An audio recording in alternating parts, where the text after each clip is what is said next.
संस्कृत पाठकों, आज हम उत्तर मेघदूतम के 24वें श्लोक की व्याख्या प्रस्तुत करेंगे।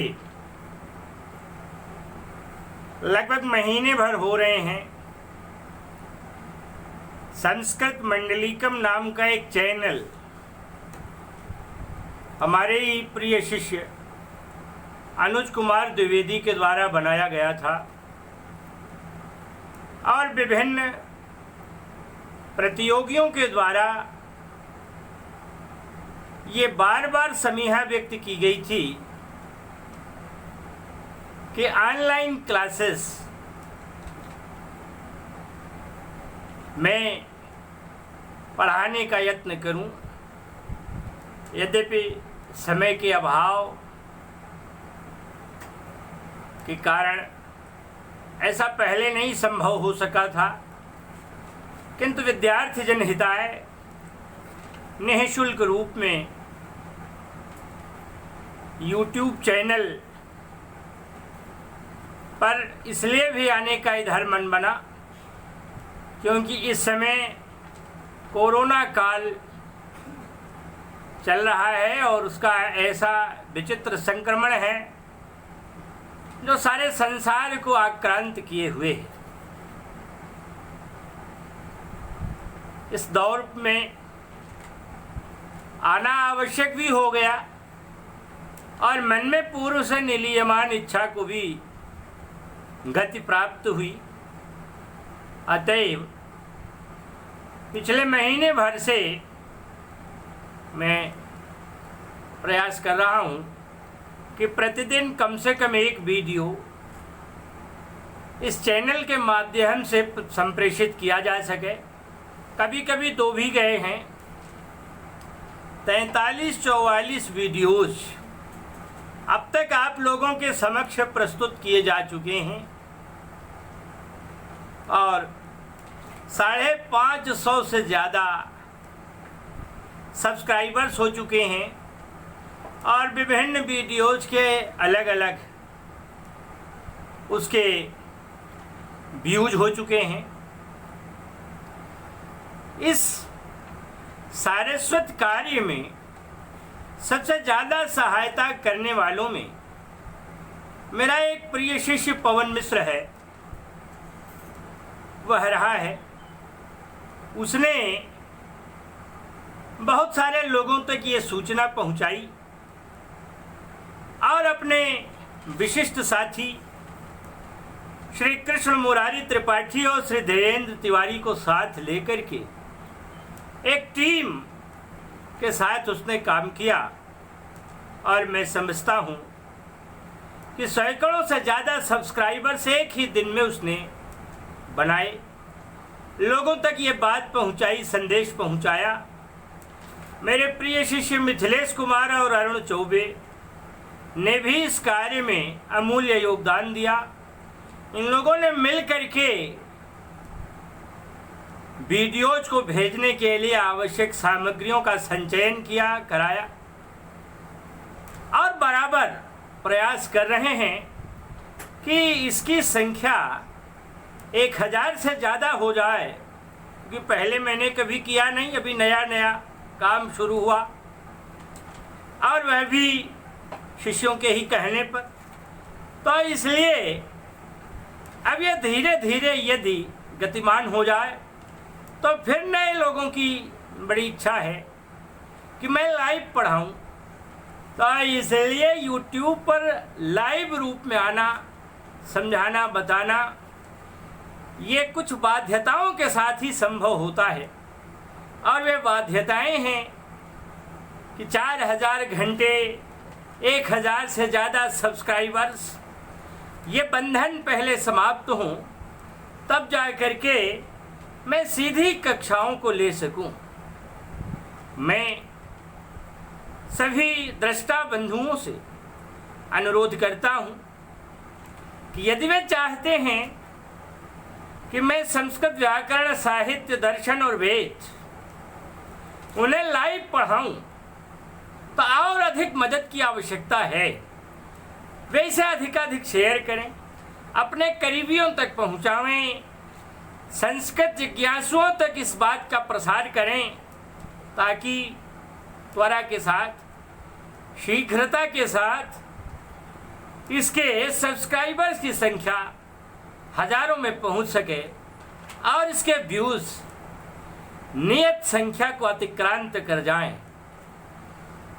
जिन जिन लोगों ने मेरी यथेष्ट सहायता की है, श्री अंबर मिश्र, श्री धीरेन्द्र तिवारी, श्री पवन मिश्र, श्री कृष्ण मुरारी त्रिपाठी, श्री अरुण द्विवेदी, श्री मिथिलेश जी, सबको मैं बहुत बहुत बधाई देता हूँ, साधुवाद देता हूँ और इस तरह से कार्य करने के लिए मैं उनका उपकार व्यक्त करता हूँ।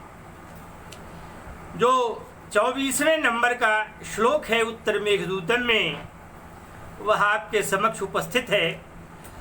नूनम तस्याह प्रबल रुदितोच्छून नेत्रम प्रियायाः निःश्वासानामशिशिरतया भिन्न वर्णाधरोष्ठम हस्तन्यस्तं मुखम सकल व्यक्तिलंबा कलत्वात् दिन्दोर्दैन्यं तदनुसरण क्लिष्ट कांतेर्विभर्ति। प्रसंग चल रहा था अलकापुरी में विद्यमान रहने वाली विरहिणी यक्षिणी के संदर्भ का। इसके पूर्व में विरही यक्ष जो रामगिर के आश्रम पर विद्यमान है, अपने मित्र मेघ से अपनी उस प्रियतमा यक्षिणी के संदर्भ को अभिव्यक्त कर रहा था। अब इस वर्तमान श्लोक में उसके मुखमंडल पर विशेष रूप से दृष्टिपात करा रहा है। वह कह रहा है कि हे मित्र मेघ, प्रबल रुदितोच्छून नेत्रम प्रियाया। प्रबल रुदितोच्छून नेत्रम, प्रबल, प्रकर्षम बलम इति प्रबलम, कृष धातु रक्त प्रत्यय योगे कृते कृष्ट इति शब्दः भाषायां निष्पद्यते, तर्हि प्र उपसर्ग पूर्वकेण प्रकृष्टमिति शब्दः।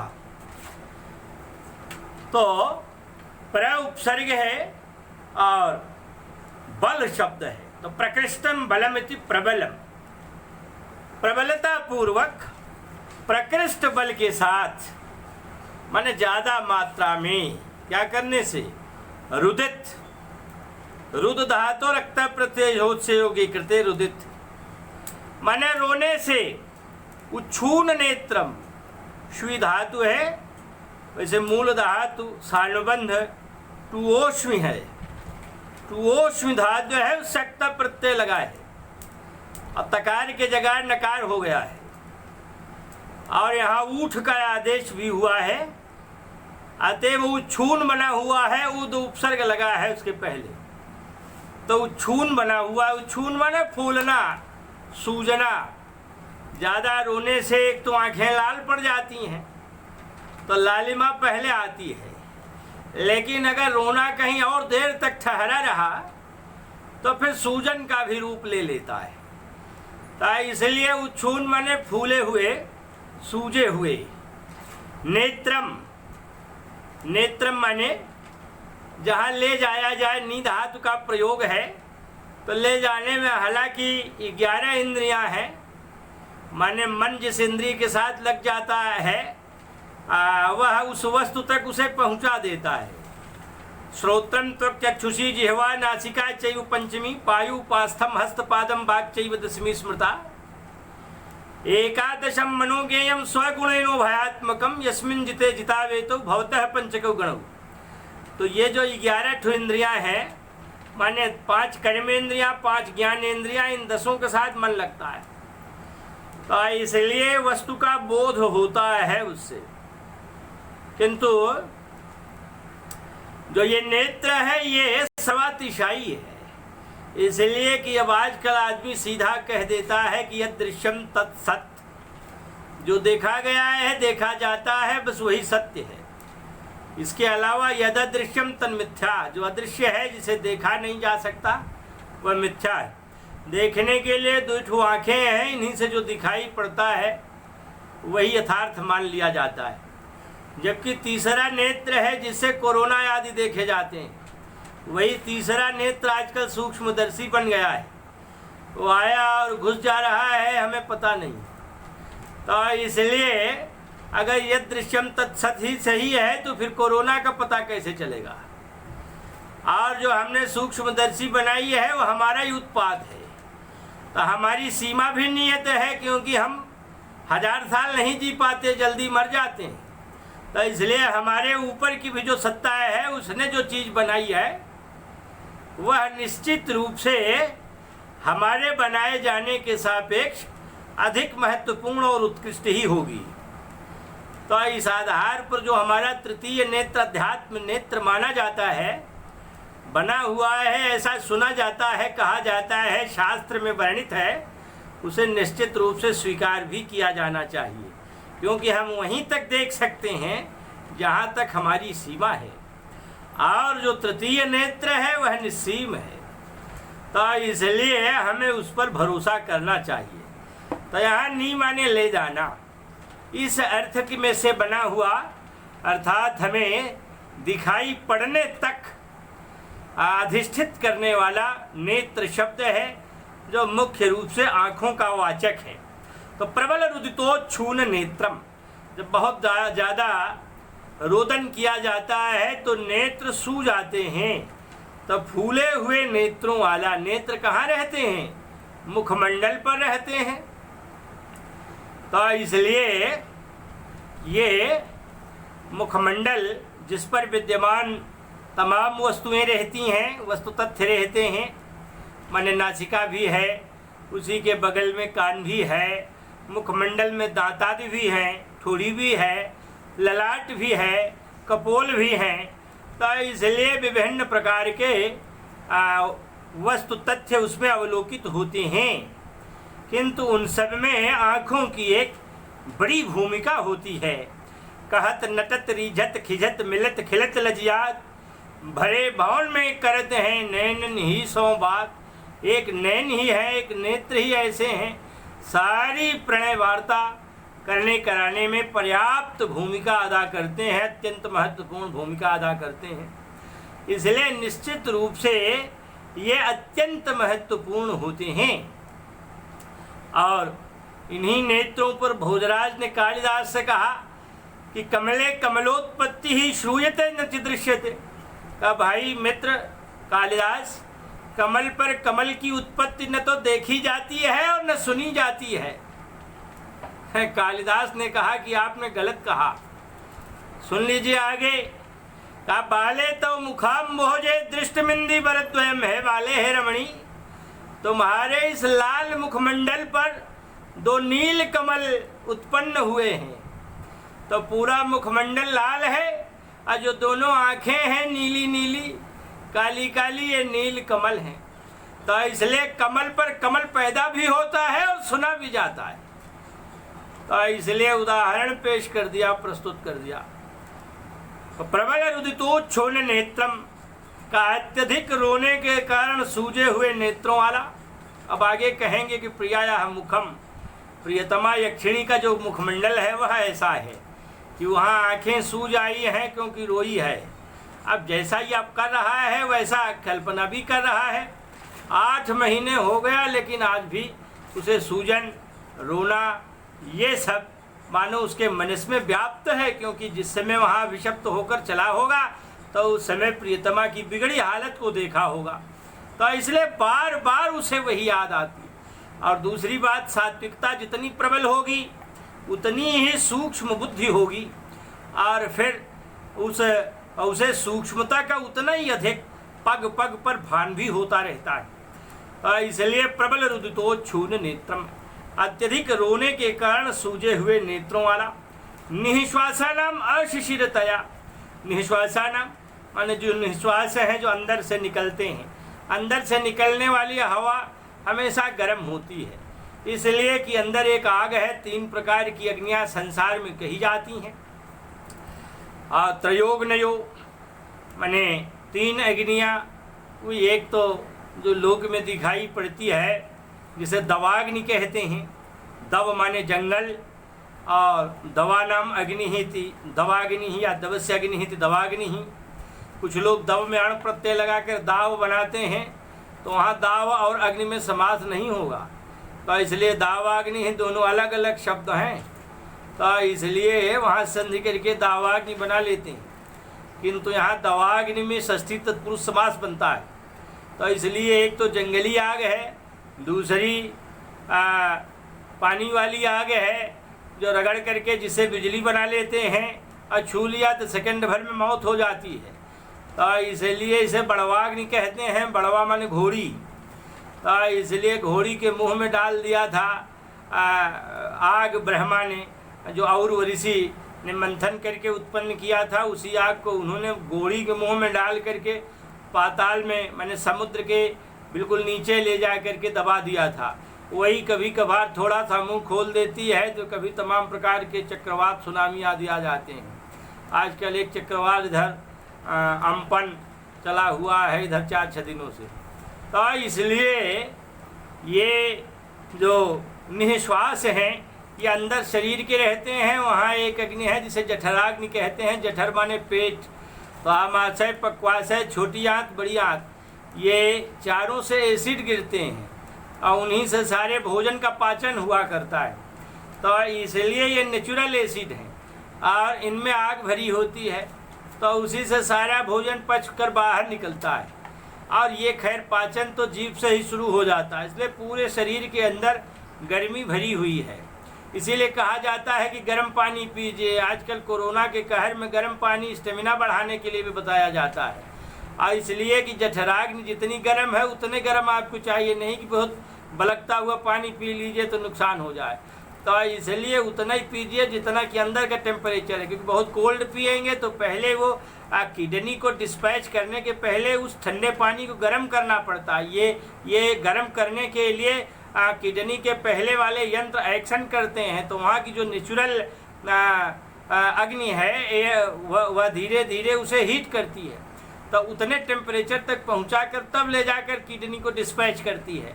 अब अगर ऐसा हमेशा करते रहे ठंडा पीना तो धीरे धीरे फिर डाइजेशन सिस्टम वीक होता जाता है, किडनी भी धीरे धीरे क्षतिग्रस्त होती जाती है, इसीलिए समय से पहले जवाब दे जाती है। तो इसलिए जितना मन करे, तो मन यदि ओरिजिनली बुद्धि का साथ देकर कहता है तो उतने टेम्परेचर की बात वो करता है। माने ठंडी गर्मी का मतलब ये है कि ठंडा पीने का मन करता है कि बहुत ठंडा नहीं, मीडियम, तो उतना तक वो बर्दाश्त कर लेती है। तो इसलिए इस बात का ध्यान रखना आवश्यक। निःश्वास माने जो बाहर निकलने वाली हवा है, चूँकि शरीर के अंदर से निकल रही आते वो गर्म होगी, तो इसलिए हमेशा गर्म होती है। और फिर जब बहुत ज़्यादा दुख है तो ऐसे प्रसंगों में निकलने वाली हवा तो फिर काफ़ी गर्म ही होती है, क्योंकि उसकी मात्रा ज़्यादा होती है, इसलिए उसकी प्रतीति ऐसी होती है। तो निःश्वासाना माने जो निःश्वास हैं, अक्सर आदमी होता है कि हाफ करके तेजी के साथ अंदर की हवा बाहर निकाल देता है जब ज़्यादा दुख में होता है, तो ज़्यादा निकालता है, इसलिए उनकी गर्मी प्रतीत होती है। निःश्वासाना माने श्वासों के षष्ठी विभक्ति का बहुवचन है। अशिशिरतया, शिशिर माने ठंडा, 6 ऋतुएं हैं, ग्रीष्म, वर्षा, शरद, हेमंत, शिशिर, बसंत, तो 3 मुख्य हैं, 3 अमुख्य हैं। तो अमुख्य में शिशिर भी है जो गर्मी के बरसात के बाद वाली और जाड़े के पहले वाली ऋतु है, तो वह शिशिर है। तो इसलिए वह जो शिशिर है, शिशिर माने ठंडा, और अशिशिर माने जो ठंडा नहीं है। तो अशिशिरतया, अशिशिर शब्द में तल लगा और अजादता स्टाप से टाप लगा स्त्रीत्व की विवक्षा का। तो अशिशिरतया, निःश्वासाना अशिशिरतया माने श्वासों के गर्म होने के कारण, अर्थात ठंडे न होने के कारण माने गर्म होने के कारण। भिन्न वर्ण अधरोष्ठम, जो अधरोष्ठ है वह भिन्न वर्ण हो गया है। अधरोष्ठ लाल है, भाई खूबसूरत है वह एक क्षण, लेकिन अब लगातार बिचारी अंदर की गर्म सांस बाहर फेंक रही है, और जब मात्रा लगातार फेंकती जाएगी तो वे जो होठ हैं ये भी तो फीके पड़ जाएंगे। नीचे वाला जो थोड़ा मोटा है या अधर है, ऊपर वाला जो थोड़ा पतला है उसे ओष्ठ कहते हैं। खैर, जब दोनों का ही प्रयोग हो जाता है तो ये कहा जाता है कि पिष्ट पेषण हो गए, एक ही से काम चल जाता, या ओष्ठ ही कह लेते या तो अधर ही कह लेते, इसलिए पुनरुक्ति दोष मान लेते हैं। और अगर उस प्रकार का पुनरुक्ति का आभास भी हो रहा है तो पुनरुक्तवदाभास अलंकार भी बन बैठता है। तो फिलहाल भिन्न वर्णाधरोष्ठम माने भिन्न वर्ण हो गया है जिसका अधरोष्ठ, अर्थात फीका पड़ गया है जिसका अधरोष्ठ, ऐसा तस्याह प्रियायाह मुखम, उस प्रियतमा यक्षिणी का मुख है। और कैसा है मुख? उस मुख पर हस्तन्यस्तम, हाथ को रखे हुए है। अब हाथ को तो रख दिया है, लेकिन ये नहीं कहा कि बाएं गाल पर रखा कि दाहिने पर रखा कि ठोड़ी पर रखा। तो इसलिए कि कालिदास तो बड़े माहिर हैं। अभिज्ञान शाकुंतल के चौथे अंक में तो घोषणा कर दी, बाम हस्तोपहित बदना। कहा शकुंतला ने बाएं हाथ पर अपने मुखमंडल के भाग को रखा है, माने बाएं हाथ पर गाल को, बाएं गाल को रखा होगा, इसलिए कि वही बाएं का बायां दाहिने पर तो ले जाके रखा न होगा। तो इसलिए वहाँ तो ये कह दिया, किंतु यहाँ नहीं कह पा रहे। वहाँ तो केवल दुष्यंत के जाने की खिन्नता है, लेकिन आशा बराबर बनी ही है। किंतु यहाँ पर उन्होंने और अधिक चढ़ाया, क्योंकि वहाँ जो दोनों में प्रेम था वे वहाँ इस तरह की स्थितियाँ उत्पन्न शायद कम थी कि जो पुरुष था उसने कोई अनवधानता कर दी हो, किंतु यहाँ तो यह अनवधानता कर बैठा। और जो रोज़ पहुँचाता था फूल, वो भूल गया चुनने के लिए ही, लेट पहुँचा, देर से पहुँचा, और वहाँ अन्य मालियों ने सारे फूल चुन लिए थे। तो जब ज़्यादा देर हो गई तो इसलिए अभिशप्त होना पड़ा। और वहाँ तो दुष्यंत जैसे ही उसे आवश्यक लगा जाना चला गया।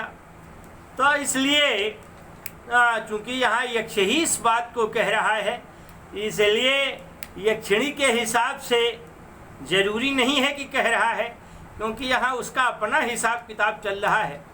तो वहाँ अभिज्ञान शाकुंतल के दुष्यंत और यहाँ मेघदूतम के यक्ष में अंतर है। ये धीर ललित नायक है और वह धीरोदात्त नायक है, इसलिए दोनों के गुणधर्म और वैशिष्ट्य में भी अंतर है। इसलिए यह कह रहा है कि हस्तन्यस्तम, यहाँ कालिदास का व्यंग्य है कि हाथ को जो रखना है वह जरूरी नहीं है। यहाँ 8-8 महीने का विरह है, अब कब किधर रख दिया जाए, एक ही तरफ अगर लगातार रखा गया रहेगा तो दर्द होने लगेगा। इसलिए बदल बदल करके कभी बाएं गाल पर, कभी दाहिने गाल पर, कभी बाएं हाथ से, कहीं दाहिने हाथ से, कहीं ठोड़ी पर, कहीं भी रखा जा सके, इसलिए केवल हस्तन्यस्तम कहा है। तो इसलिए हस्तन्यस्तम माने हाथ पर रखे हुए। लंबालकत्वात्, लंब माने होता है लटकना, और अलग माने घुंघराला बाल, जिसमें सौंदर्य दिखाई पड़े, केवल ऐसे बालों को अलग कहा जाता है। अब आजकल लोग तोड़वा लेते हैं, तमाम लोगों का नेचुरल भी रहता है। तो लंबालकत्वात् माने लटक रहा है बाल जिसका, अब बाल भी लटक रहे हैं मुखमंडल पर।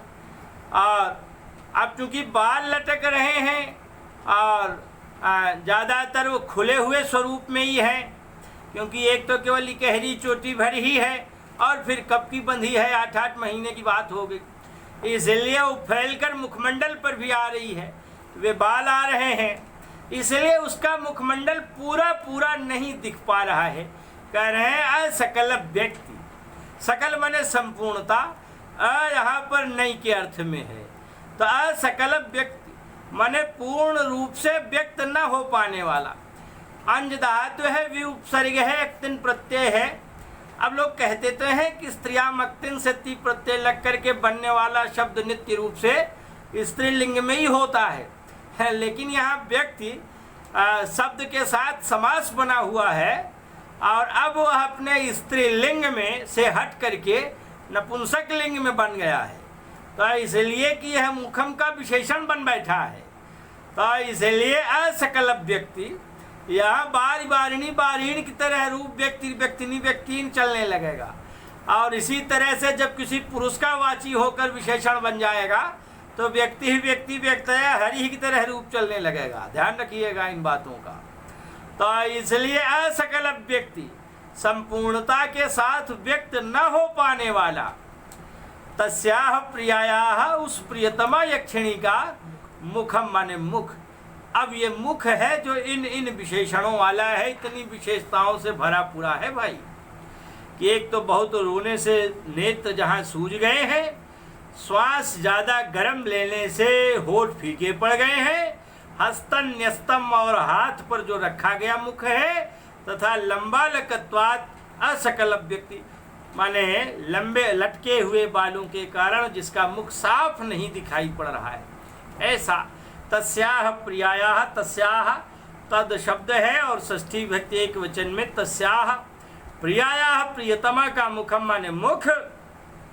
हे मित्र मेघ, तदनुसरण क्लिष्ट कांति है। त्वत् माने तुम्हारे, अनुसरण करने से क्लिष्ट कांति वाला। क्लिष्ट कांति वाला माने जिसकी कांति कष्ट में पड़ गई हो, साफ न दिखाई पड़ रही हो, ऐसे इंदोह माने इंदु माने चंद्रमा, इंदोह दैन्यम बिभर्ति नूनम माने इंदु के अर्थात चंद्रदेव की दीनता को धारण कर रहा होगा निश्चित रूप से, ये कहा। माने हे मित्र मेघ, जैसे तुम छा जाते हो रात में तो चंद्रमा की किरणें धरती पर आती नहीं है पूरी पूरी, तो इसलिए वह आच्छादित हो जाता है, उसकी कांति को तुम कष्ट में डाल देते हो, चुरा लेते हो, तो वह दैन्य भाव को प्राप्त हो जाता है। दीन शब्दात शयी प्रत्यय से योगे कृते दैन्यमिति शब्द संस्कृत भाषायाम निष्पद्यते, और ये शयी प्रत्यय तद्धित का है क्योंकि शब्द से लगा है, तो इसलिए दैन्य को, दीन भाव को जिस प्रकार से वह प्राप्त करता है उसी प्रकार से नूनम निश्चित रूप से उसका मुखमंडल भी प्राप्त कर रहा है। तो यह तस्याह प्रियायाह मुखम माने उस प्रियतमा का मुख दैन्यम बिभर्ति, दीनता को धारण कर रहा है, और नूनम माने निश्चित रूप से धारण कर रहा है, यह वितर्क कर रही है। तो ये जो नूनम पद है ये यहाँ वितर्क अर्थ को व्यक्त कर रहा है, उसे ध्वनित कर रहा है, और यह अव्यय है, ज्यों का त्यों बना रहता है। मिला लीजिए। कहा प्रबल रुदितोच्छून नेत्रम, कहा अत्यधिक रोने के कारण, लगातार रोने के कारण सूजे हुए नेत्रों वाला, निश्वासाना मशिशिरतया का श्वासों के गर्म होने के कारण भिन्न वर्ण अधरोष्ठम का फीके पड़े हुए अधरोष्ठों वाला, हस्तन्यस्तम हाथ पर विद्यमान रहने वाला, लंबा लकत्वात लटकते हुए बालों के कारण, घुंघराले बालों के कारण असकल व्यक्ति संपूर्णता से व्यक्त न हो पाने वाला, तस्याह प्रियायाह मुखम उस प्रियतमा का मुख, त्वदनुसरण क्लिष्ट कांतेह का तुम्हारा अनुसरण करने के कारण क्लिष्ट कांति या क्षीण कांति वाला हो करके, क्षीण कांति वाले इंदोह दैन्यम इंदु के चंद्रदेव के दैन्यम माने दीनता को विभर्ति नूनम माने निश्चित रूप से धारण कर रहा है। यहाँ जो भिन्न वर्णाधरोष्ठम अधर और ओष्ठ जो पुनरुक्ति की स्थिति है उसके कारण यहाँ पुनरुक्त वदाभास अलंकार की भी प्रतीति संभव है। और जो चंद्रमा का दैन्य है माने प्रिया का मुख है, वह चंद्रमा के दैन्य को धारण करने का सादृश्य यहाँ दिखाया गया है, जबकि वह संभव नहीं है। तो ऐसी स्थिति में जो यहाँ बिंब प्रतिबिंब भाव है, जो सादृश्य है दोनों का माने चंद्रमा का दैन्य और यक्षिणी के मुखमंडल का दैन्य, ये जो यहाँ बिंब प्रतिबिंब भाव है ये संभव नहीं है। तो ऐसी स्थिति में यहाँ पर जो कल्पना की गई है बिंब प्रतिबिंब भाव की सादृश्य की, वह यहाँ निदर्शना अलंकार की प्रतीति करा रहा है। अभवन वस्तु संबंध उपमा परिकल्पक। तो इस प्रकार से निदर्शना और पुनरुक्त वदाभास, इस तरह से दो अलंकार दिखाई पड़ रहे हैं। अब चूंकि दोनों एक दूसरे के सापेक्ष न होकर के निरपेक्ष हुआ करते हैं, अतएव निरपेक्ष होने के कारण यहाँ पर संकर अलंकार के बजाय संसृष्टि अलंकार बनाते हैं। नीरक क्षीर न्यायन तो संकर और तिल तंडुल न्यायन तो संसृष्टि। जब तिल और तंडुल माने चावल और तिल फेंक दिए जाएं, दोनों के दाने साफ साफ अलग अलग, एक काला एक सफ़ेद, तो इसलिए साफ साफ गिने जा सकते हैं। उस तरह से जब अलंकार एकाधिक दिखाई पड़े तो वहाँ संसृष्टि अलंकार भी बन जाता है। तो इस प्रकार से यहाँ संसृष्टि अलंकार का भी उद्रेक दिखाई पड़ता है। तो इस प्रकार से ये बड़ा सुंदर श्लोक लिया। खैर समय ज़्यादा हो गया है, अब इन्हीं शब्दों के साथ वाणी को विराम।